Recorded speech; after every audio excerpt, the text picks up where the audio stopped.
Hello and good afternoon, everyone. So, today in the class, what we are going to discuss, as we said, आज की class में हम क्या करेंगे, semiconductors करेंगे, ठीक है। लास्ट क्लास जब मैंने अटेंड किया था, I finished with ray optics और मैंने बोला था कि we will be starting with semiconductor done. So I couldn't take one class because of my health issues. So Akshay took the class और उन्होंने बैंड थ्योरी के बारे में बहुत कुछ बताया. सो सेमीकंडक्टर का जो एक बहुत इंपॉर्टेंट कॉन्सेप्ट है उसको उन्होंने डील किया. इस क्लास में again I will take you through all those things but assuming that you have already gone through it. ठीक है. कहने का मतलब मैं ज्यादा स्ट्रेस नहीं करूंगी, ज्यादा उसको वक्त नहीं दूंगी, but still conceptually we will again go through that. Okay, so let's start with the class. And the very first thing is what we are going to read in this section. ठीक है. So क्या क्या पढ़ेंगे हम लोग, सबसे पहले तो ये देखते हैं. सबसे पहले हम क्या देखने वाले हैं कि जो सॉलिड का क्लासिफिकेशन है वो कैसे होता है, कितने तरह के सॉलिड होंगे if we consider in our head conductivity. ठीक है. सो ये देखेंगे. उसके बाद हम लोग बैंड थ्योरी की बात करेंगे जिसको अक्षय ने काफी अच्छे से कवर किया है. एक्सटेंसिवली ही discussed everything. Okay. So again we will be just going through it. And then intrinsic semiconductor क्या है वो भी उन्होंने बताया था. Extrinsic I will talk about, and then we will discuss conduction in p and n type semiconductor. ठीक है. So through these things we will go. Now let's start because there's no point of wasting time. So this is classification of solid. Okay. So how we classify solid based on conductivity. So there are three types of materials based on conductivity. कौन कौन सा है? Metal होता है, insulators होते हैं, and then semiconductor. ठीक है. So based on conductivity three types of materials we are having in group of solid.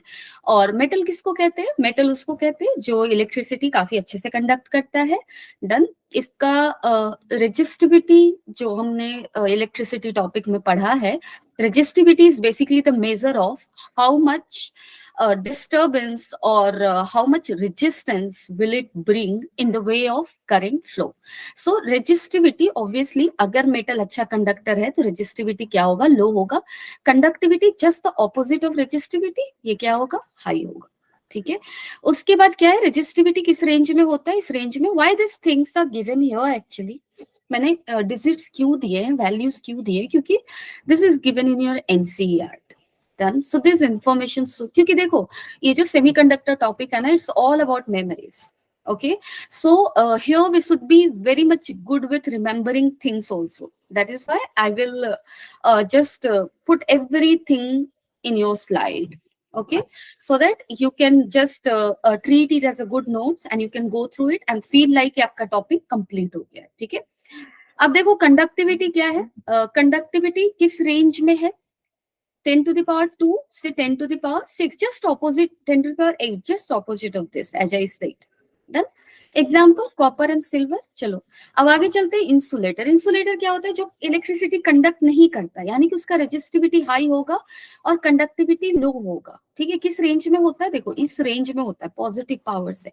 10 to the power 11 and 10 to the power 19 के रेंज में होते हैं. So this is too high. Now conductivity will be just the opposite of this thing. So 10 to the power minus 11 to 10 to the power minus 19. So you can see conductivity कितना कम है. Done. Example glass, air, rubber. We've already seen such things. Okay. So semiconductor, जिसको कि हम लोग इस topic में काफी extensively पढ़ने वाले हैं. सेमीकंडक्टर क्या है कंडक्टिविटी के टर्म में? सो सेमीकंडक्टर के पास जो कंडक्टिविटी होता है वो मेटल और इंसुलेटर के बीच में होता है. वो मेटल से कम अच्छा कंडक्टर होता है और इंसुलेटर से ज्यादा अच्छा कंडक्टर होता है. ठीक है. So it lies in between metal and insulator when it comes to conductivity. Okay. So its resistivity is in this range and its conductivity will be just the opposite of that. Okay. Example silicon and germanium. So example में यहाँ पे silicon और germanium दिया गया है और आगे हम लोग जब पढ़ेंगे तो भी हम लोग एक्सटेंसिवली यही दो सेमीकंडक्टर को सबसे ज्यादा पढ़ने वाले. ठीक है. इसलिए हमने एग्जाम्पल में भी इसी को रखा है. Done. So we have to read these two semiconductors in detail. We will do that. Now energy band theory क्या है? तो देखो ये क्वांटम केमिस्ट्री जैसी चीज है. Energy bands in solid. आप लोगों ने पढ़ा होगा atomic structure in class 11th chemistry first part, right? तो उसमें आप लोग क्या पढ़ते हो? एटम को जाकर देखते हैं कि एटम कैसा है, ठीक है? और just give me 1 second, okay?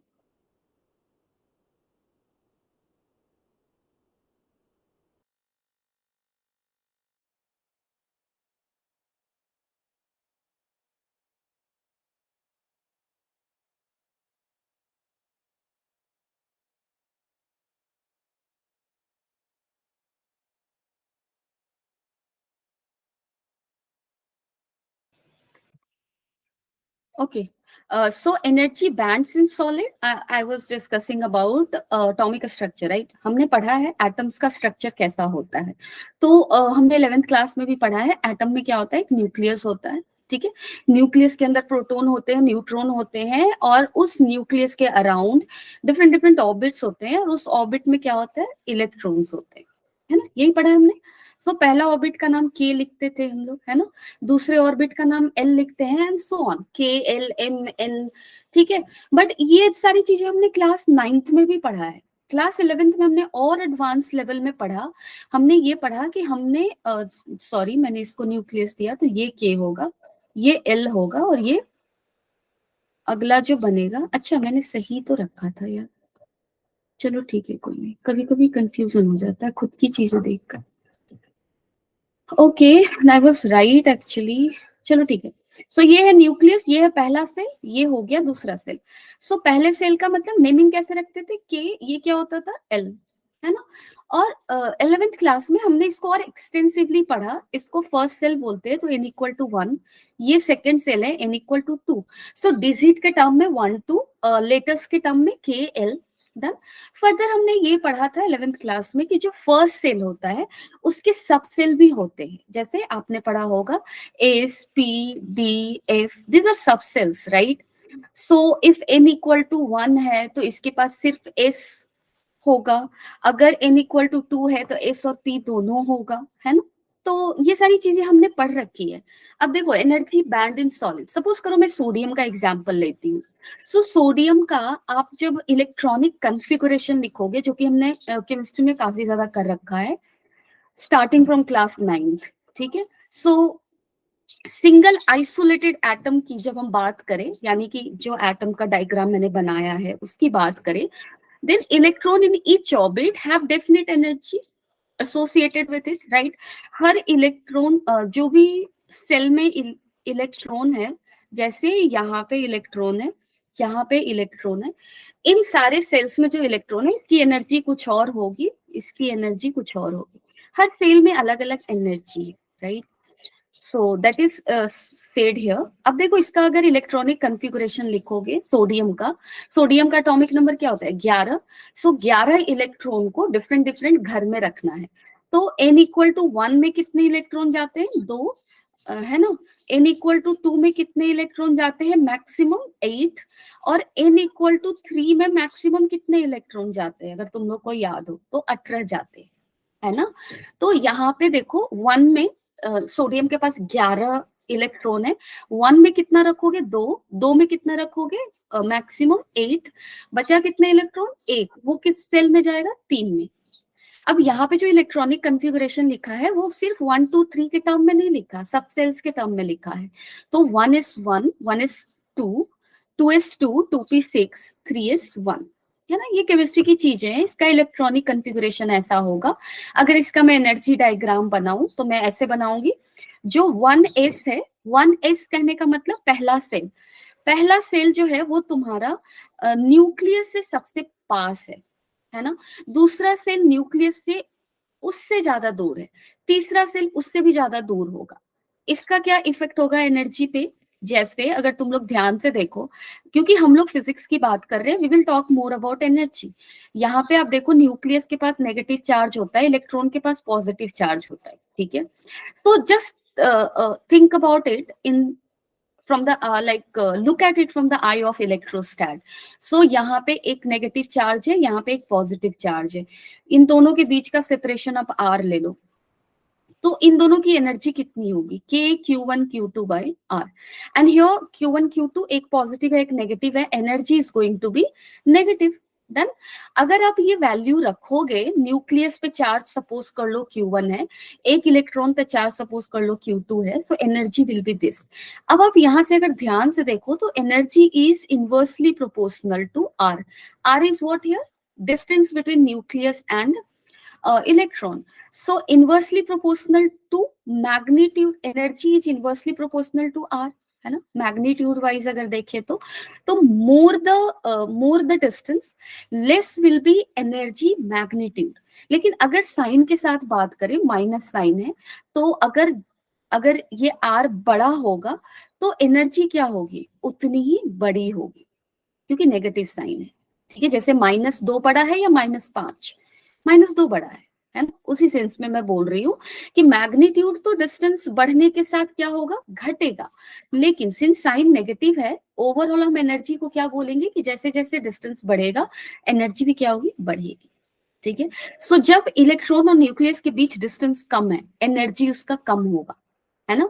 क्यों कम होगा, क्योंकि देखो ये नेगेटिव चार्ज है, न्यूक्लियस पे पॉजिटिव चार्ज होता है, ओ माय गॉड, इलेक्ट्रॉन पे नेगेटिव चार्ज होता है, ठीक है। सो एक पॉजिटिव है एक नेगेटिव है, पॉजिटिव चार्ज नेगेटिव को अपनी तरफ अट्रैक्ट करेगा, और जब कोई चीज अट्रैक्टेड सिस्टम में होता है ना, तो उसकी एनर्जी क्या होती है, नेगेटिव होती है, और वो जितना ज्यादा अट्रैक्टेड होगा उतना ज्यादा एनर्जी नेगेटिव होगी। ज्यादा अट्रैक्शन का मतलब दोनों ज्यादा पास पास होंगे, तो जब दो न्यूक्लियस से इलेक्ट्रॉन पास है, वो ज्यादा अट्रैक्टेड है, उसकी एनर्जी कम होगी, ठीक है। इसलिए 1s का एनर्जी डायग्राम अगर देखो, जैसे जैसे हम ऊपर जा रहे हैं एनर्जी बढ़ रही है, 1s की एनर्जी क्या सबसे कम है, 2s की उससे ज्यादा है, 2p की उससे भी ज्यादा है, 3s की क्या है उससे ज्यादा है, 3p की उससे भी ज्यादा है। अब तुम बोलोगे 3s और 3p दोनों की डिस्टेंस तो सेम सेम होनी चाहिए, क्योंकि दोनों ही थर्ड ऑर्बिटल है, लेकिन ऐसा नहीं होता, क्योंकि जो s ऑर्बिटल है ना, इफ आई रिमेम्बर, s का शेप होता है स्फेरिकल और p का सेल डम्बल जैसा होता है, ऐसा होता है, ठीक है। सो ये जो घर का शेप है, इलेक्ट्रॉन के घर का शेप है, ये न्यूक्लियस के अराउंड ज्यादा सिमेट्रिकली डिस्ट्रीब्यूटेड होता है, ठीक है। और इस घर में अगर इलेक्ट्रॉन है ना डम्बल वाले शेप में, तो उसका न्यूक्लियस से इंटरेक्शन कम होता है। This is just because of shape, okay. So shape की वजह से एस की एनर्जी कम होती है और पी की ज्यादा होती है। Done, so that is why this. तो देखो सिंगल एटम का एनर्जी स्ट्रक्चर कुछ ऐसा है। Done, if you talk about single atom, so 2 electron इसमें गया, 2 इसमें, और 2s में 2, 2p में 6 और 3s में 1, क्योंकि टोटल 11 इलेक्ट्रॉन थे सोडियम के पास, ठीक है। सो दैट वाज द, क्यों ये दिखाया गया, क्यों ये बताया जा रहा है, क्योंकि जब सिंगल एटम होता है ना, तो अभी हम क्या पढ़ रहे थे, सिंगल एटम, यानी कि एक सोडियम एटम को मैंने पिक किया, ठीक है, और ये आइसोलेटेड है, ये क्या है, आइसोलेटेड है। सिंगल एटम कहने का मतलब आइसोलेटेड है, उसके सराउंडिंग में और कोई सोडियम एटम नहीं है। अगर सोडियम एटम आइसोलेटेड है, सिंगल है, ठीक है, सिंगल है वो बिल्कुल, तब उसका एनर्जी स्ट्रक्चर ऐसा होगा। अगर मेरा सोडियम एटम जो है वो सिंगल नहीं रहता, वो उसकी कमिटमेंट सराउंडिंग से हो जाती है, सपोज कर लो, ठीक है, तो क्या होगा, कहने का मतलब कि जैसे यहाँ पे हम लोग जो भी यहाँ पे लिखा हुआ है वो ये लिखा हुआ है कि जब एटम सिंगल ना हो, उसके सराउंडिंग में एक और एटम हो या एक से और ज्यादा एटम्स हो, तब उसका एनर्जी स्ट्रक्चर क्या होगा या उस पे फोर्सेस कैसे लगेंगे, वो हम डिस्कस करते हैं, ठीक है। तो सपोज कर लो, मैंने अभी यहाँ पे एक केस लिया, सपोज कर लो ये एटम, सोडियम एटम, ठीक है, ऐसा। अब इसके सराउंडिंग में, अब देखो दूसरे का मैं स्ट्रक्चर नहीं बनाऊंगी, इसके सराउंडिंग में एक और सोडियम एटम, बस मैं न्यूक्लियस बनाती हूँ और सारे एटम का, ठीक है। सो यहाँ पे भी एक सोडियम एटम है, यहाँ भी एक सोडियम एटम है, ठीक है, इधर भी, sorry, Na, first letter capital second small होता है ना केमिस्ट्री में, हाँ। सो ये भी एक सोडियम एटम है। इस तरह से सराउंडिंग में अगर तुम एक सोडियम का टुकड़ा लेते हो, तो एटम्स काफी क्लोज क्लोज होंगे ना, इतनी दूरी पे होंगे नहीं, इनके बीच में, इन दोनों एटम्स के बीच में बहुत सारे एटम्स होंगे, तो मैं सारा तो ड्रॉ नहीं कर सकती, इसलिए मैं कुछ कुछ ड्रॉ कर रही हूँ। तो चलो मैं 3-4 ड्रॉ कर देती हूँ, ठीक है, इसको अच्छा दिखने के लिए। 4। अब क्या होगा, अब चलो एक काम करते हैं, इसके सेल्स में यहाँ पे इलेक्ट्रॉन है, इसमें 1s2, 2s2, 2p6, तो इसमें चलो मैं 8 इलेक्ट्रॉन ऐसे डाल देती हूँ, ठीक है, और इसमें 1 है। तो अब देखो इसके साथ क्या होगा, ये सराउंडिंग में जो सोडियम एटम है, ये जो इलेक्ट्रॉन है, चलो इस इलेक्ट्रॉन की बात करते हैं, ठीक है, क्योंकि जो आउटर मोस्ट इलेक्ट्रॉन होगा वो अपने इन्वायरमेंट के से सबसे ज्यादा इंटरेक्ट करेगा, है ना। जो घर के सबसे बीच वाले घर में बैठा है उसको सड़क पे क्या चल रहा है नहीं पता, लेकिन जो बालकनी में खड़ा है उसको क्लियरली पता चलेगा कि सड़क पे क्या चल रहा है या मेरे सराउंडिंग में क्या चल रहा है। सेम एज दैट, जो आउटर मोस्ट इलेक्ट्रॉन होगा वो आसपास के एटम्स को ज्यादा देख पाएगा रादर देन, क्योंकि इनर मोस्ट सेल में इलेक्ट्रॉन है, तो ये इलेक्ट्रॉन आसपास के एटम को देख पा रहा है। देखने का मतलब ये इलेक्ट्रॉन इस न्यूक्लियस से को देख पाएगा। अब देखो, एक ही नेगेटिव चार्ज एक पॉजिटिव चार्ज को देख पा रहा है, इसका क्या मतलब होगा, दोनों के बीच में अट्रैक्टिव फोर्स लगेंगे, है ना। तो अगर मेरा सोडियम एटम सिंगल होता तो ये जो इलेक्ट्रॉन है, इस इलेक्ट्रॉन पे अट्रैक्टिव फोर्स कौन लगा रहा होता, सिर्फ ये न्यूक्लियस, इसी एटम का न्यूक्लियस, राइट। लेकिन अगर सराउंडिंग में बहुत सारे एटम्स हैं तो इस इलेक्ट्रॉन में अट्रैक्टिव फोर्स और भी लगेगा, सारे न्यूक्लियस की वजह से, जिस जिसको वो देख पाएगा उन सब की वजह से लगेगा, ठीक है। तो इस पे अब अट्रैक्टिव फोर्स ज्यादा लग रहा है, तो अट्रैक्टिव फोर्स अगर ज्यादा है तो अब इसकी एनर्जी पहले जैसी नहीं बची, क्योंकि अट्रैक्टिव फोर्स अब सिंगल न्यूक्लियस की वजह से नहीं लग रहा है, सराउंडिंग की वजह से भी लग रहा है। तो इसकी व्हाट पोटेंशियल एनर्जी, यानी कि उसकी एनर्जी, अट्रैक्टिव फोर्स ज्यादा, एनर्जी घट जाएगी। अब इस इलेक्ट्रॉन की एनर्जी घट गई, ठीक है। उसी तरह से ये जो दूसरा एटम है, इसके इलेक्ट्रॉन, इसके पास इसका भी आउटर मोस्ट इलेक्ट्रॉन होगा। अब ये जरूरी नहीं है कि इसका आउटर मोस्ट इलेक्ट्रॉन भी उतना ही अट्रैक्टिव फोर्स फेस करे, अलग हो सकता है, done. But more attractive force ये भी फेस करेगा, इसकी भी एनर्जी क्या हो सकती है, लो। तो कहने का मतलब कि जो आउटर मोस्ट इलेक्ट्रॉन है, अब उसकी एनर्जी का एक वैल्यू नहीं बचेगा, उसकी एनर्जी अलग अलग होगी, जैसा कि आपने उस दिन भी क्लास में उन्होंने समझाया था, ठीक है। सो कुछ ऐसा होगा, डन। सो आउटर, अब देखो रिपल्सिव फोर्स भी ये इलेक्ट्रॉन फेस कर रहा होगा सराउंडिंग की वजह से, कैसे, क्योंकि ये जो इलेक्ट्रॉन है वो सराउंडिंग के इलेक्ट्रॉन को भी देखेगा, ना सिर्फ सराउंडिंग के न्यूक्लियस को देखेगा, इलेक्ट्रॉन को भी देखेगा। और इलेक्ट्रॉन को देखने का मतलब रिपल्सिव फोर्स, रिपल्सिव फोर्स का मतलब एनर्जी बढ़ जाएगा। सो बहुत ही ज्यादा कॉम्प्लेक्स इंटरैक्शन चल रहा है, एनर्जी बढ़ सकती है, घट सकती है, कुछ भी हो सकता है।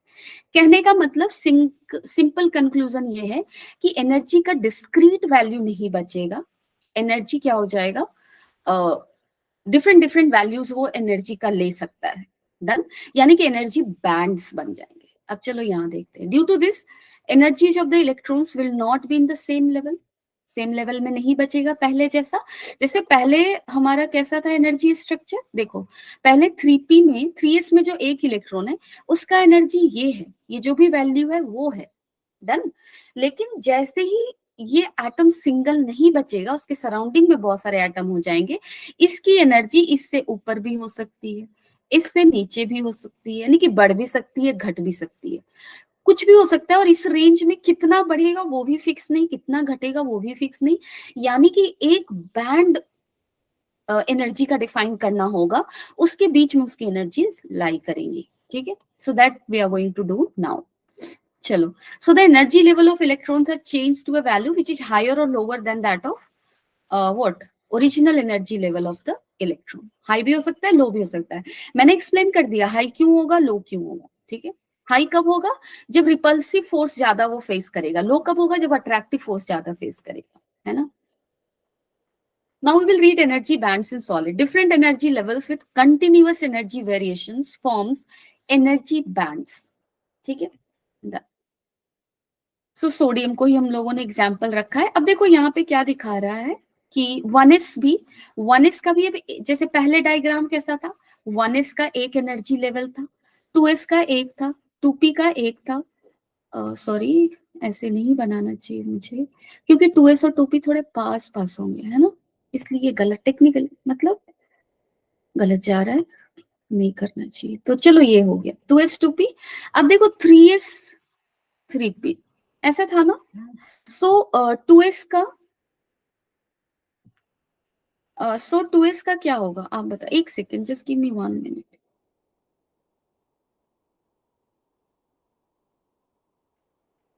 ओके, सो दिस, और ऐसा था ना एनर्जी स्ट्रक्चर, यानी कि 1s का एक एनर्जी वैल्यू था। अभी देखो 1s का एनर्जी वैल्यू, इसके बीच में, यहां से यहां के बीच में बहुत सारे डिजिट्स हो सकते हैं। मैथ्स को ध्यान से देखो, अगर ये मेरा 2 है और अगर ये 2.3 है, तो 2 और 2.3 के बीच में बहुत सारे वैल्यूज हो सकते हैं। डन। सो एनर्जी का एक बैंड बन गया, सिमिलरली इसका भी एक बैंड बना। अब देखो हम लोग जो डिस्कस करेंगे उसमें सिर्फ आउटर ऑर्बिटल की बात करेंगे, क्योंकि मैंने भी जब एक्सप्लेन किया तो ओनली आउटर इलेक्ट्रॉन की बात की, क्योंकि आउटर इलेक्ट्रॉन सबसे ज्यादा सराउंडिंग से अफेक्ट होगा, ठीक है, इसलिए मैंने आउटर इलेक्ट्रॉन की बात की। लेकिन समहाउ इनर इलेक्ट्रॉन्स का भी एनर्जी अफेक्ट होगा, इसलिए वहां पे भी बैंड्स, एनर्जी बैंड्स बन रहे हैं। डन। बट 3p 3s में सबसे ज्यादा ये स्प्लिटिंग होगा, सबसे ज्यादा बैंड फॉर्मेशन होगा, ठीक है। चलो, अब हम लोग कुछ कुछ टेक्निकल टर्म्स पढ़ेंगे। Energy band which includes the energy level of valence electron is called valence band. ठीक, वैलेंस बैंड क्या है? वैलेंस बैंड वो बैंड होगा, जैसे सोडियम के केस में देख लो, सोडियम के केस में आउटर मोस्ट इलेक्ट्रॉन कहाँ था? अगर सोडियम का फिर से इलेक्ट्रॉनिक कॉन्फ़िगरेशन लिखो, 1s2 2s2 2p6 3s1, यही है ना इसका इलेक्ट्रॉनिक कॉन्फ़िगरेशन। सो इसका आउटर मोस्ट सेल कौन है? 3, यही है ना। सो 3 का जो एनर्जी बैंड होगा उसको हम क्या बुलाएंगे? 3 इज the outermost shell, right? This is outermost shell of 4 भी सेल होगा उसके पास, but this is the outermost shell where electron is present. 4 में इलेक्ट्रॉन नहीं है। डन। वो घर है लेकिन घर खाली है। सबसे बाहरी वाला घर जो भरा हुआ है और जिसमें कुछ लोग हैं, वो कौन सा घर है? तीसरा। सो तीसरा is the outermost shell where electron is present. Okay, so energy band which includes the energy level of valence electron. Valence electron का मतलब क्या होता है? तुम लोगों को याद होगा, इसका मतलब होता है आउटर मोस्ट इलेक्ट्रॉन, ठीक है, outermost electron, this is valence electron. So जिस सेल में वैलेंस इलेक्ट्रॉन है, उस सेल का जो बैंड बना है उसको क्या बोलते हैं हम लोग? उसको बोलते हैं वैलेंस बैंड। सो यहाँ पे अगर आप देखो तो 3s1, वहां पे क्या था तुम्हारा? वहां पे ही इलेक्ट्रॉन था, यहाँ भी इलेक्ट्रॉन था, यहाँ पे 2 था, यहाँ पे भी 2 था, यहाँ 6 था, यहाँ 1। आउटर मोस्ट इलेक्ट्रॉन कौन है? ये। सो आउटर मोस्ट इलेक्ट्रॉन जिस सेल में था, वहां पे जो बैंड बना है उसको क्या बोलते हैं? वैलेंस बैंड बोलते हैं, ठीक है। और उसके बाद का जो जस्ट एम्प्टी सेल होगा, next highest banned from this band is called what? It is called your conduction band. Okay, so this is called what? Conduction band. So valence band कौन होगा? तुम वैलेंस बैंड को पहचानने के लिए ये देखना कि वैलेंस इलेक्ट्रॉन किस सेल में। अगर वैलेंस इलेक्ट्रॉन 3s1 में, 3s में है, तो 3s तुम्हारा, 3s का जो एनर्जी स्प्लिटिंग हुआ है और स्प्लिट होके जो बैंड बनाया है, दैट इज वैलेंस बैंड। और इससे जो नेक्स्ट हायर एनर्जी बैंड होगा, next, just next, that is 3p, that will act here as a conduction band. So for different atoms, this nomenclature will be different and hence different valence and conduction band. Lekin concept will be same. Valence means the cell that contains valence electron. Conduction means just next to it, just next higher to it. Okay, सो ये है तुम्हारा। अब चलो, अब हम लोग कुछ कुछ और टर्म्स पढ़ेंगे। So energy, the gap, there was a gap between conduction and valence band, है ना। इन दोनों के बीच में क्या है? एक गैप है ना, इस गैप की हम बात कर रहे हैं। Done. So gap between top of valence band and bottom of conduction band is called what? Energy band gap. Again we be very careful, gap between top of valence band and bottom of the conduction band is called band gap. जैसे यहाँ पे आप देखो, top of the valence band क्या होगा? ये। bottom of the conduction band क्या होगा? ये। so इन दोनों के बीच का जो डिफरेंस होगा इसको हम क्या बुलाएंगे, E g, that is energy gap. Okay, so energy gap में भी large, small, zero, depending upon the material. So वो सॉलिड कैसा है, मेटल है, इंसुलेटर है, सेमीकंडक्टर है, उस पर डिपेंड करेगा कि ईजी कितना बड़ा है, कितना छोटा है या नहीं है. नहीं है का मतलब ईजी का वैल्यू 0 है. ठीक है, तो चलो देखते हैं energy band in solids. There is two types of energy band diagram possible for metals. Metal के लिए याद रखो इसको ना, देखो ये सारा ही थ्योरेटिकल है, इसलिए मैंने सारे ही अच्छे से इसको कर दिया है, सारी चीजें लिखी हुई है इसलिए, क्योंकि याद रखना होगा. ठीक है, मेटल के लिए जो एनर्जी बैंड डायग्राम होगा वो कितने तरह के होंगे, 2 तरह के होंगे. डन. सो पहला, सबसे पहला कंडक्शन बैंड जो होगा वो पार्शियली फिल्ड होगा, एंड वैलेंस बैंड जो होगा वो पार्शियली एम्प्टी होगा. यानी कि जो इलेक्ट्रॉन वैलेंस बैंड में थे वो कुछ ना कुछ इलेक्ट्रॉन कहाँ चला गया है जंप करके, कंडक्शन बैंड में. सो मेटल का एक एनर्जी बैंड डायग्राम कैसा दिखेगा, पार्शियली एम्प्टी वैलेंस बैंड. यानी कि अगर तुम सोच लो कि कोई भी एटम है जिसके वैलेंस बैंड में, सपोज जिसके वैलेंस बैंड में यानी कि जिसका number of valence electron suppose कर लो 6 है. ठीक है, वैलेंस इलेक्ट्रॉन का नंबर कितना है, 6 है. अब उस 6 से क्या हुआ, या फिर 7 ले लो क्योंकि यहाँ 7 दिख रहा है, 7 ले लो. सो वैलेंस इलेक्ट्रॉन कितना है, ये मैंने क्या लिखा है, वैलेंस इलेक्ट्रॉन कितना है, 7. डन. तो सातों वैलेंस इलेक्ट्रॉन कहाँ होना चाहिए, वैलेंस सेल में, आउटर मोस्ट सेल में, जो कि ये है. ठीक है, लेकिन देखो यहाँ पे 7 का 7 नहीं है, यहाँ पे 5 ही प्रेजेंट है. ठीक है, और 2 यहाँ चला गया. यानी कि मेटल के केस में क्या होगा, वैलेंस बैंड का सारा इलेक्ट्रॉन वैलेंस बैंड में नहीं होगा, and that is why this is partially empty valence band. और कंडक्शन, और वो सारे इलेक्ट्रॉन कहाँ जाएंगे जो वैलेंस बैंड में नहीं मिलेगा, वो तुम्हारा कंडक्शन बैंड में क्या होगा, प्रेजेंट होगा. So partially filled, fully filled conduction band कैसा होगा, फुल्ली फील्ड मींस यहाँ पे 7 इलेक्ट्रॉन प्रेजेंट होंगे. और फुल्ली फील्ड वैलेंस बैंड कैसा होगा, यहाँ पे 7 इलेक्ट्रॉन्स होंगे. अगर ये एटम ऐसा है जिसके आउटर मोस्ट में 7 इलेक्ट्रॉन है तब. ठीक है, just example I have taken here, and based on that I am explaining. Okay, so this is one structure for metal. Done. ठीक है, so with a little extra energy electrons can easily reach to the empty energy level above the filled ones, and the conduction is possible. So metal के case में हो क्या रहा होगा, यहाँ के जो इलेक्ट्रॉन है उनके पास इतनी एनर्जी होगी कि वो इस एनर्जी गैप को कवर करके कहाँ पहुंच जाए, कंडक्शन बैंड के. ठीक है, जैसे अगर तुम्हारे पास बहुत एनर्जी है, सामने एक खूबसूरत सा पहाड़ दिख रहा है. ठीक है, तुम 2 लोग हो, एक काफी थक गया, वो बोलेगा कि चलो मैं यहीं से एंजॉय कर लूंगा. बट अगर तुम्हारे पास एनर्जी बची है तो तुम क्या करोगे, नो आई एम गोइंग. है ना, तो वही है यहाँ पे, उस एनर्जी गैप को फील करने की अगर तुम्हारे पास एनर्जी बची है then definitely you will love to go there. है ना, so the same thing is happening here. Now दूसरा बैंड कैसा होगा, conduction band is overlapping with the valence band. यहाँ पे second conduction band or second energy band structure for metals, again this is also for metal, will be what, there will be no energy gap, energy gap will be 0, and then only conduction and valence band will what, overlap. है ना, अब देखो यहाँ पे outer most of valence band ये है और lower most of conduction band ये है. ठीक है, सो कंडक्शन बैंड का जो लोअर मोस्ट लेवल है उसकी एनर्जी ही कम है आउटर मोस्ट वैलेंस से. तो यहाँ पे जो इलेक्ट्रॉन है वो ऑलरेडी कंडक्शन बैंड में प्रेजेंट है ना, so this is overlapping.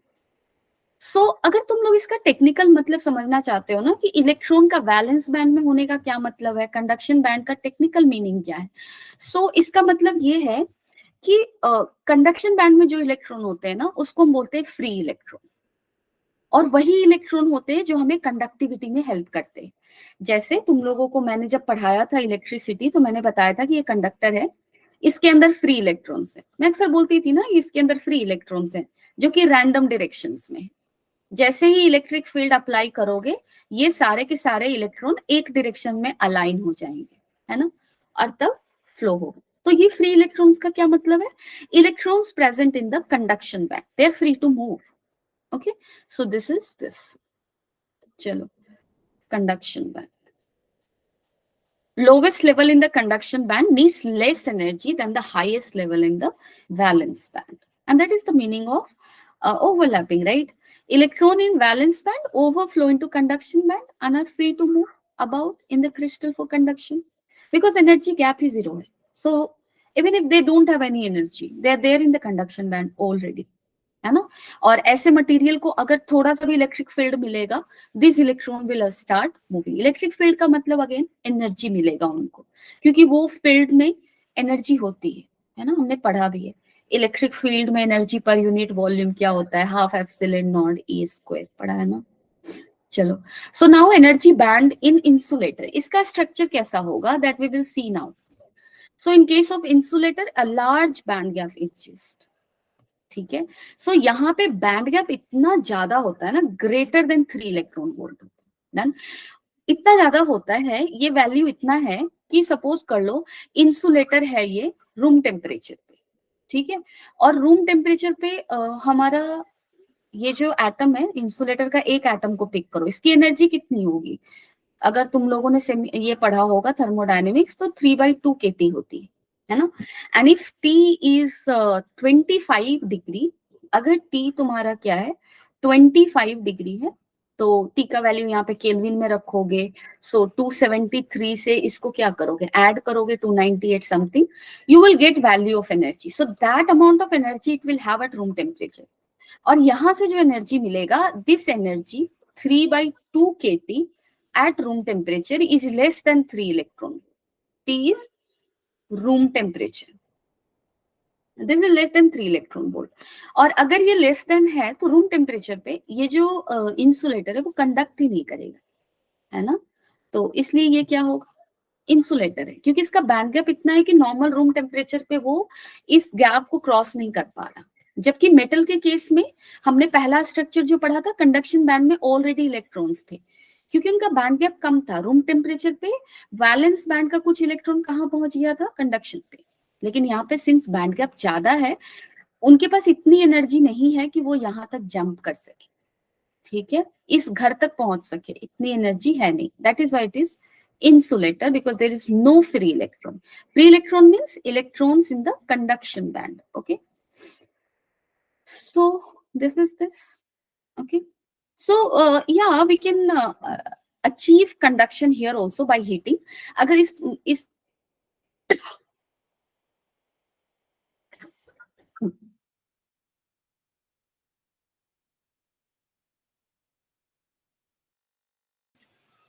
Sorry, चलो ठीक है.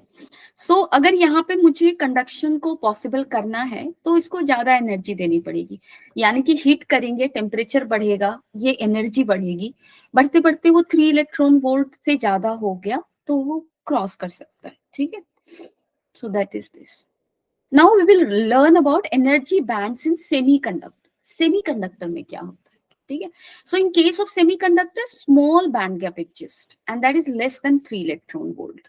ठीक है, सो ये है वैलेंस बैंड, ये है तुम्हारा कंडक्शन बैंड, और यहाँ पे जो एनर्जी गैप होता है वो इंसुलेटर से काफी कम होता है, लेस देन 3 इलेक्ट्रॉन वोल्ट होता है. इतना होता है कि रूम टेम्परेचर पे इन इलेक्ट्रॉन्स के पास, कुछ इलेक्ट्रॉन के पास एनर्जी होगी so that they can jump to conduction band, यानी कि फ्री इलेक्ट्रॉन्स इस केस में मिलेंगे.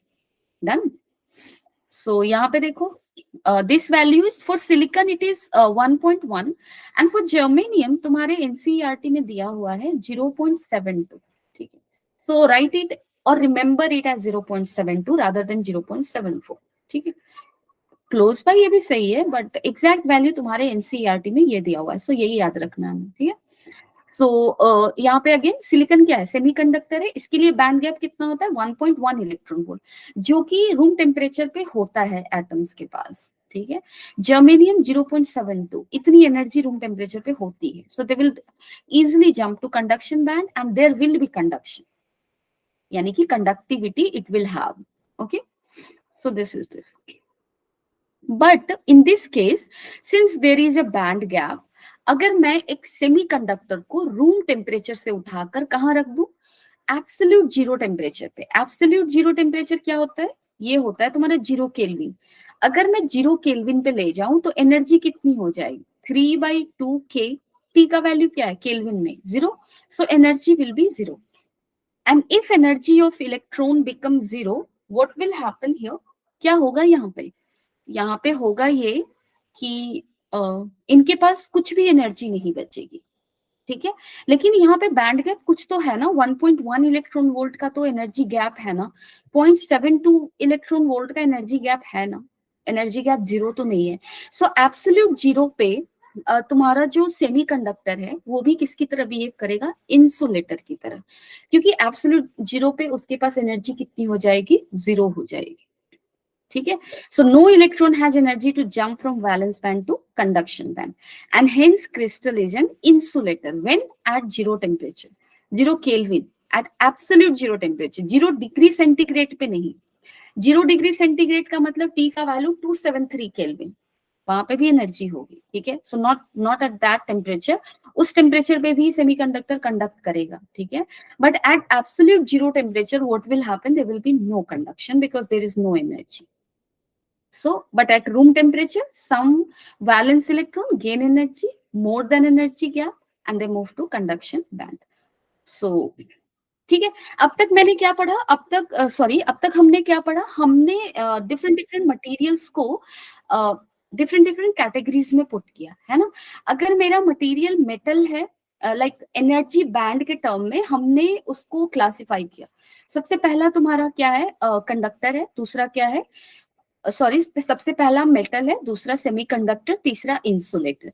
सो मेटल के केस में अभी अभी हमने देखा 2 एनर्जी बैंड डायग्राम मिले। फर्स्ट में क्या था तुम्हारा, वैलेंस बैंड और कंडक्शन बैंड के बीच में थोड़ा गैप था, such that there was some electron in conduction band and some electron in valence band, ठीक है।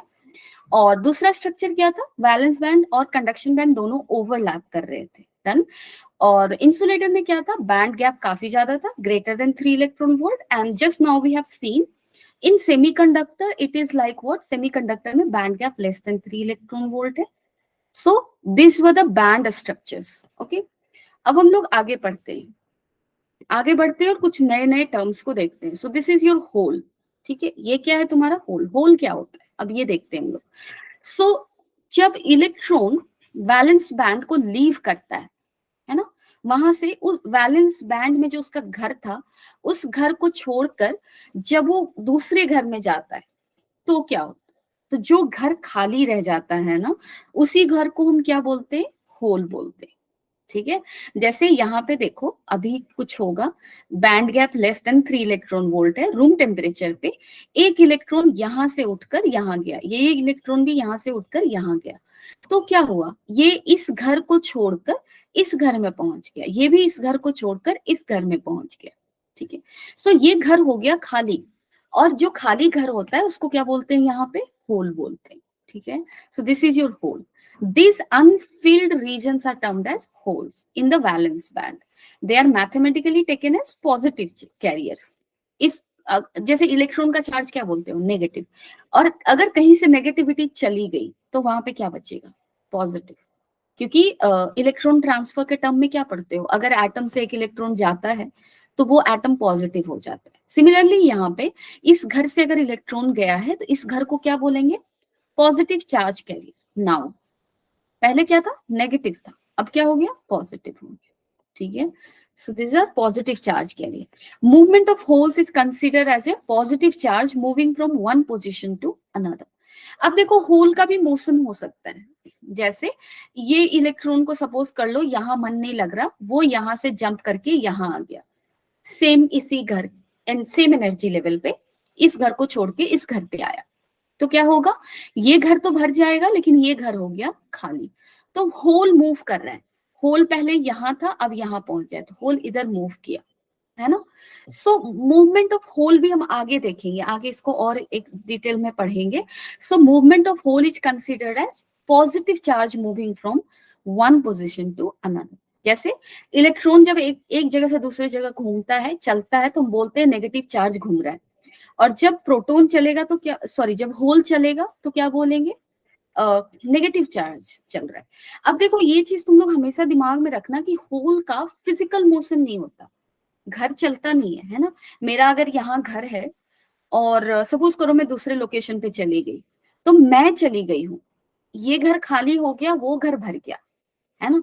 सो काइंड ऑफ होल यहाँ पे क्रिएट हुआ और वहां पे पहले होल था, वो फिल हो गया, डन। सो फिजिकल मोशन नहीं हो रहा लेकिन दिख रहा है ना। देखो सपोज कर लो मैं अभी यहाँ हूँ, सपोज कर लो अभी मैं पुणे में हूँ, ठीक है, और यहाँ जो मेरा दिल्ली में जो घर है वो मेरा खाली है, ठीक है। सो ये होल है और ये क्या है, इलेक्ट्रॉन है।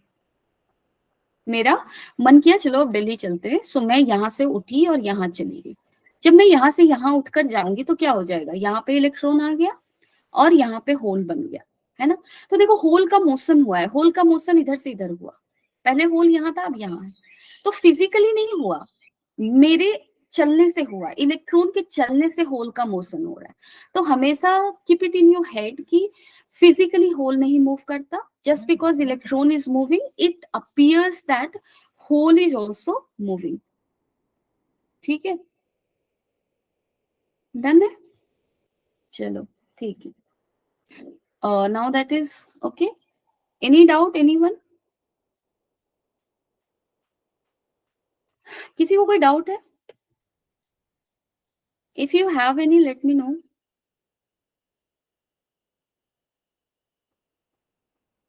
चलो मैं भी डाउट विंडो देती हूँ, किसी को डाउट है तो बताओ।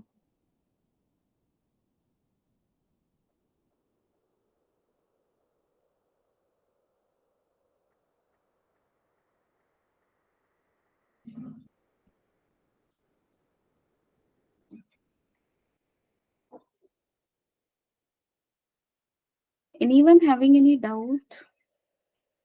Take 1 minute to just grasp everything that I have taught you, and then let me know if any help you require.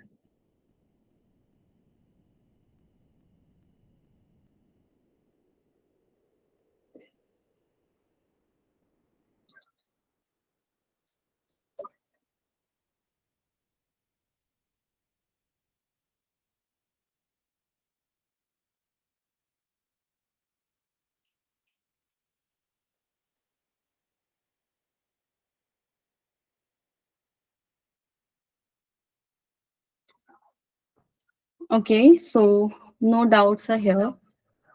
We can move ahead. Okay, chalo. Intrinsic semiconductor. So intrinsic semiconductor means it means pure semiconductor. ठीक है, intrinsic का मतलब क्या होता है, pure. Done. So just bear this in your mind कि intrinsic का मतलब क्या होता है, इसका मतलब होता है pure. So when I say intrinsic semiconductor means pure semiconductor. Pure का मतलब उसमें किसी चीज की मिलावट नहीं है, डन। यानी कि अगर वो जैसे मैं सिलिकॉन सेमीकंडक्टर की बात करती हूँ, अगर मैं तुम्हें एक सिलिकॉन का चिप देती हूँ, सिलिकॉन का एक सॉलिड पीस देती हूँ, इसका मतलब उसमें सिर्फ सिलिकॉन एटम है, अगर वो इंट्रिंजिक है तो, यानी कि प्योर सेमीकंडक्टर, ठीक है। So intrinsic means pure, and what will happen here, an intrinsic semiconductor is made up of one pure element or pure compound, there is no मिलावट, ठीक है, कोई मिलावट नहीं होगा। Two widely used type of semiconductor materials are, again I said silicon and germanium को ही हम पढ़ेंगे क्योंकि इसी का सबसे ज्यादा यूज करते हैं डेली लाइफ में, क्योंकि इसकी जैसे कंप्यूटर्स हो गया, लैपटॉप्स होंगे एंड ऑल, क्योंकि ये हमारे सराउंडिंग में जरूर ज्यादा अवेलेबल रहा होगा इजीली, दैट इज वाई, ठीक है। सो सिलिकॉन को पढ़ेंगे। अब देखो अगर हम इसे पढ़ने जा रहे हैं तो इसका एटॉमिक नंबर पता होना चाहिए, 14 होता है, इलेक्ट्रॉनिक कन्फिगुरेशन पता होना चाहिए, सो 14 इलेक्ट्रॉन को रख दो, 1s2 2s2 2p6 3s2 3p2, है ना।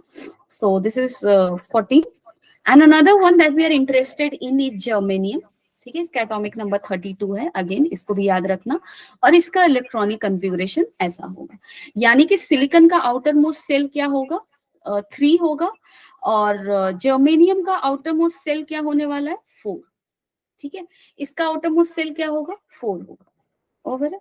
चलो ये याद रखना है। रूम टेम्परेचर पे क्या होगा, कंडक्टिविटी तो होगी, लेकिन एक्चुअल में देखा ये गया ना कि जो प्योर सेमीकंडक्टर होते हैं उनकी कंडक्टिविटी रूम टेम्परेचर पे उतनी अच्छी नहीं होती, ठीक है, लो होती है, because there are very few charge carriers available, क्योंकि वहां पे फ्री इलेक्ट्रॉन्स कम होते हैं, क्योंकि कुछ ना कुछ तो बैंड गैप है ना वहां पे, अनलाइक मेटल, मेटल में ओवरलैपिंग होती है मोस्टली, सो वहां बैंड गैप मोस्टली जीरो होता है। Done, so that is why here. अब देखो इंट्रिंसिक सेमीकंडक्टर, इसी को पढ़ेंगे। सिलिकॉन एंड जर्मेनियम है 4 वैलेंस इलेक्ट्रॉन। अगर तुम लोग ध्यान से इसको देखो तो देखो इसके वैलेंस में, वैलेंस सेल का नंबर, ऑर्बिटल का नंबर क्या है, 3, और 3 में कितने इलेक्ट्रॉन है, ये दो यानी कि 4 है ना। यहाँ पे भी वैलेंस ऑर्बिटल कौन सा है, 4, इलेक्ट्रॉन कितने हैं वैलेंस ऑर्बिटल में, 2 और 2 यानी कि 4। सो सिलिकॉन और जर्मेनियम दोनों का ही वैलेंस इलेक्ट्रॉन क्या है, number of valence electron same है, क्योंकि दोनों सेम ग्रुप के एलिमेंट है। If I am not wrong this is of group 14 I guess, है ना, group 13 aluminium, group 14 silicon. Over, चलो। So intrinsic, silicon and germanium have 4 valence electron. Done. Silicon and germanium share their 4 valence electron with 4 nearby atoms and form covalent bond. कहने का मतलब हम क्या पढ़ने जा रहे हैं कि सपोज कर लो मेरे पास सिलिकॉन एटम, सिलिकॉन सॉलिड है, ठीक है, सिलिकॉन सॉलिड तुम्हारे हाथ में है, कहने का मतलब उस सॉलिड में बहुत सारे सिलिकॉन एटम्स होंगे, तो एक सिलिकॉन एटम दूसरे सिलिकॉन एटम से कुछ रिलेशनशिप में होगा, है ना, और वो रिलेशनशिप कैसे बनता है, बॉन्ड से बनता है, और यहाँ पे वो रिलेशनशिप का नाम क्या होगा, कोवैलेंट बॉन्ड, क्योंकि तुम लोगों ने 11th में पढ़ा भी होगा बॉन्ड 2 तरह के होते हैं, आयनिक होते हैं, कोवैलेंट होते हैं, ठीक है। सो यहाँ पे कौन सा बॉन्ड, कौन सा रिलेशनशिप क्रिएट होगा, कोवैलेंट बॉन्ड, ठीक है। चलो अब देखो कैसे बनेगा, ये ले लो तुम सिलिकॉन, सिलिकॉन का सिर्फ वैलेंस इलेक्ट्रॉन दिखाया गया है, ये न्यूक्लियस है, ये वैलेंस इलेक्ट्रॉन है, कितना है, 4 है। अब देखो इसके सराउंडिंग में क्या होंगे, बहुत सारे एटम्स होंगे, तो 4 को और लिया हमने, तो क्या करेगा यहाँ पे, जैसे पहले देखो इसके पास 4 इलेक्ट्रॉन्स है ना, अब ये 4 electron valence band, sorry, covalent bond कैसे बनाएंगे, कोवैलेंट बॉन्ड कैसे बनता है, sharing, this is the best relationship, okay, here we share things. Done, वो कहता है पास का जो सिलिकॉन है वो कहता है मेरे पास 4 इलेक्ट्रॉन है, पास का सिलिकॉन बोला मेरे पास भी 4 इलेक्ट्रॉन है, दोनों बोलते हैं चलो और स्ट्रांग हो जाते हैं, हम सारे 4 इलेक्ट्रॉन को आपस में शेयर कर लेते हैं, ठीक है। सो शेयरिंग ऑफ इलेक्ट्रॉन से जो बॉन्ड बनता है उसको क्या बोलते हैं, कोवैलेंट बॉन्ड। तो यहाँ पे ये इलेक्ट्रॉन शेयर होगा किससे, जो इसके सराउंडिंग में जो एक एटम है उसके वैलेंस इलेक्ट्रॉन से, ठीक है। सो एक सिलिकॉन एटम 4 सिलिकॉन एटम से रिलेशनशिप क्रिएट करेगा, ठीक है। देखो यहाँ पे कैसे हुआ, ये एक है, 2 3 4, डन, क्योंकि देखो एक ही एटम, जैसे एक सिलिकॉन ले लो, इसका एक इलेक्ट्रॉन यहाँ, दूसरा यहाँ, तीसरा यहाँ, चौथा यहाँ, अब ये दूसरे सिलिकॉन के जैसे ये इलेक्ट्रॉन, ये इलेक्ट्रॉन, ये इलेक्ट्रॉन पास पास है ना, शेयर कर सकते हैं, लेकिन ये इलेक्ट्रॉन का शेयरिंग कैसे होगा, बहुत दूर है ना, नहीं कर सकते, ठीक है। इसलिए इसको अपने हर इलेक्ट्रॉन को शेयर करने के लिए दूसरे दूसरे एटम का सहारा लेना होगा। डन, सो 4 कोवैलेंट बॉन्ड बनने के लिए क्या चाहिए, यहाँ पे 4 एटम्स, 4 सराउंडिंग एटम्स। डन, और इन चारों सराउंडिंग एटम से वो अपने इलेक्ट्रॉन को क्या करेगा, शेयर करेगा, और क्या बनाएगा, covalent bond. So this is how covalent bond is formed, ठीक है, इस तरह से शेयरिंग करके, ठीक है। चलो अब यहाँ पे देखो सिलिकॉन स्ट्रक्चर, देखो स्ट्रक्चर हमें पढ़ना नहीं, this you have to study, लेकिन 12th क्लास में पढ़ना है, मुझे याद है पी ब्लॉक में तुम लोगों को ये पढ़ना भी है स्ट्रक्चर, अगर पढ़े हो तो पता होगा।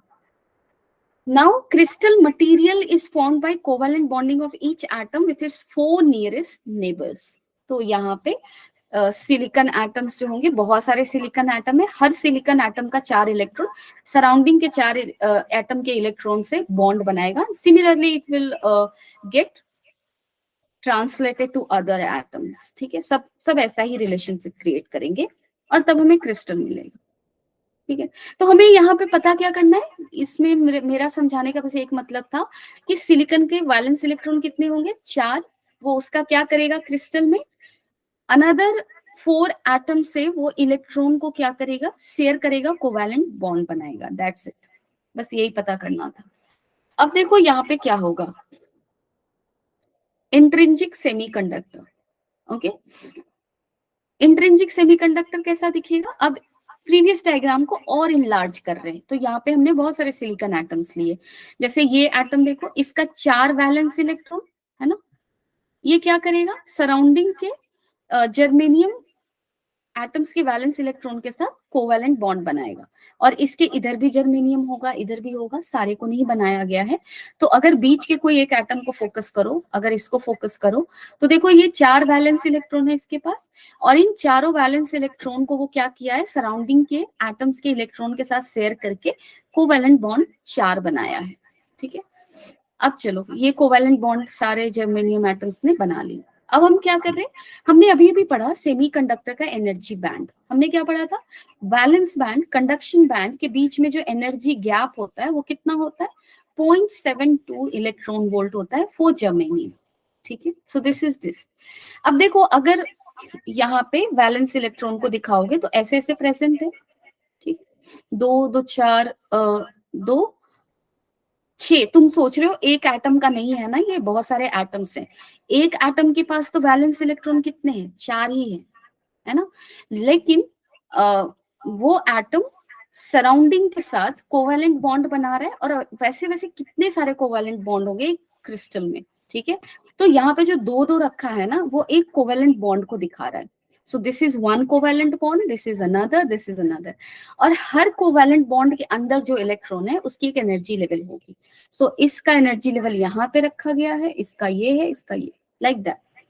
ठीक है, सो अब तुम लोगों को ये समझना चाहिए यहाँ पे कि कंडक्शन बैंड में जो इलेक्ट्रॉन होता है, कंडक्शन बैंड में जो इलेक्ट्रॉन होता है वो कैसे प्रेजेंट होता है, सिंगल सिंगल इंडिविजुअली, अगर सिंगल एटम है तब तो बैंड स्ट्रक्चर ही नहीं बनेगा, no discussion of this things. लेकिन अगर वो सॉलिड एटम है, यानी कि उसके सराउंडिंग में बहुत सारे एटम्स हैं, है ना, आइसोलेटेड एटम का मतलब gaseous atom, right, solid atom का मतलब एटम सराउंडिंग में है, डन, उसका एक उसके बहुत सारे एटम्स जो हैं वो नेबर्स में है, उसके नेबर है। ठीक है, तो यहाँ पे देखो कंडक्शन बैंड में इलेक्ट्रॉन कैसे प्रेजेंट होता है, कंडक्शन बैंड का मतलब ये सारे कोवैलेंट बॉन्ड्स जो हैं, इन बॉन्ड्स के अंदर जो इलेक्ट्रॉन है उसकी energy levels, done, so this this this 3 bond को यहाँ पे दर्शाया गया है। अब देखो क्या होगा, अगर मैंने इसको हीट किया या फिर नॉर्मल रूम टेम्परेचर पे है तो क्या होगा, एक बॉन्ड से, जैसे ध्यान से देखना क्या होने वाला है, यहाँ जो कोवैलेंट बॉन्ड है ये, इस कोवैलेंट बॉन्ड से को इतनी एनर्जी मिली कि उसका इलेक्ट्रॉन इस बॉन्ड को छोड़कर, ठीक है, इन दोनों के बीच में लड़ाई हो गया, कट ऑफ हो गए दोनों एक दूसरे से, और इसको इतनी एनर्जी, इतना गुस्सा आया, इतनी एनर्जी आई कि ये इसको छोड़कर कहाँ चला गया, कंडक्शन बैंड में। ठीक है, तो देखो यहाँ पे एक इलेक्ट्रॉन, जो ये बॉन्ड कैसे बना था, 2 इलेक्ट्रॉन से, ये कंडक्शन बैंड में है, जो भी कोवैलेंट बॉन्ड है वो सारा कंडक्शन बैंड है। ठीक है, सो कंडक्शन बैंड से ये उठा कहाँ चला गया, सॉरी वैलेंस बैंड, जो भी बॉन्ड है यहाँ पे वो वैलेंस बैंड है। ठीक है, if I spelled it wrong, sorry. So ये सारा ही तुम्हारा क्या है, वैलेंस बैंड है। वैलेंस बैंड से इलेक्ट्रॉन उठा कहाँ चला गया, सराउंडिंग में, सराउंडिंग का मतलब conduction band, so conduction band में चला गया, डन। और इस तरह से इस इलेक्ट्रॉन को क्या बुलाओगे, इस इलेक्ट्रॉन को बुलाओगे फ्री इलेक्ट्रॉन, क्योंकि it is free to move in the crystal, it is not bonded, it is not participating anymore in covalent bond formation, so this is free. okay, अब उसी तरह से देखो ये भी चाहेगा कि चलो मैं भी तुम्हारे साथ आती हूँ, आ जाती हूँ, कुछ भी, एनीथिंग, सो ये भी यहाँ पे चला। तो अब क्या होगा, अब ध्यान से देखना यहाँ पे क्या हुआ, अब ये जो इलेक्ट्रॉन था ये सारे बॉन्डेड इलेक्ट्रॉन्स थे। ठीक है, सेकेंड इलेक्ट्रॉन का मोशन देखना। अब तुम ये दोनों इलेक्ट्रॉन का ये मतलब मत समझना कि दोनों साथ वाले इलेक्ट्रॉन है, ये दोनों इलेक्ट्रॉन कहने का मतलब दो दो इलेक्ट्रॉन ऐसे रखा है, इसका मतलब ये कि सारे इलेक्ट्रॉन्स कोवेलेंट बॉन्ड के अंदर वाले इलेक्ट्रॉन है, और वो अंदर वाले ये दोनों साथ में भी हो सकते हैं, अलग अलग भी हो सकते हैं, एक ये एक ये। तो ये एनर्जी लेवल्स जो दिखाया है ना, ये बेसिकली कोवेलेंट बॉन्ड के अंदर जो इलेक्ट्रॉन है उसकी एनर्जी लेवल है। अब देखो ये यहाँ से यहाँ गया, अब सेकंड में फिर से मोशन हो रहा है, यहाँ इस बॉन्ड का एक इलेक्ट्रॉन उस बॉन्ड को छोड़कर फ्री हो गया, क्रिस्टल में चला गया, अगेन फ्री हुआ। अब देखो यहाँ पे क्या बच गया, यहाँ पे दो घर खाली है, तो दो घर खाली है तो क्या होगा, इन दोनों के बीच में गैप काफी कम है, तो ये इलेक्ट्रॉन क्या करेगा, वो इस गैप को फील करना चाहेगा। यानी कि देखो होल का मोशन हो गया, होल पहले यहाँ था, अब होल यहाँ पहुंच गया, ठीक है। सो इंट्रिंसिक सेमीकंडक्टर के अंदर इस तरह के मोशंस होंगे। डन। इसको क्या बुलाते हैं, वैलेंस इलेक्ट्रॉन। अब देखो इसको समराइज करते हैं, कोवेलेंट बॉन्ड के अंदर जो इलेक्ट्रॉन है उसको क्या बुलाएंगे, वैलेंस इलेक्ट्रॉन। इसको कोवेलेंट बॉन्ड बोलते हैं, ठीक है। And this is your broken covalent bond, क्योंकि एक इलेक्ट्रॉन यहाँ से चला गया है, this is no longer a complete bond obviously. And these are your free electrons, ठीक है, जैसा कि मैंने बताया। And these are your hole, क्योंकि वहां पे वैकेंसी क्रिएट हुई है। Done. So this is this. Now in the next class we will discuss कि कंडक्शन कैसे कैसे होता है, और इंट्रिंसिक सेमीकंडक्टर में करंट कैसे निकालेंगे and all. So that we will read in the next class, and also tomorrow before starting the class we will be taking up questions. Done. And after that we will move on to the topic. Okay, everyone, bye bye, take care, and stay happy, healthy, and keep working. That's all I. Okay, chalo, bye bye, take care.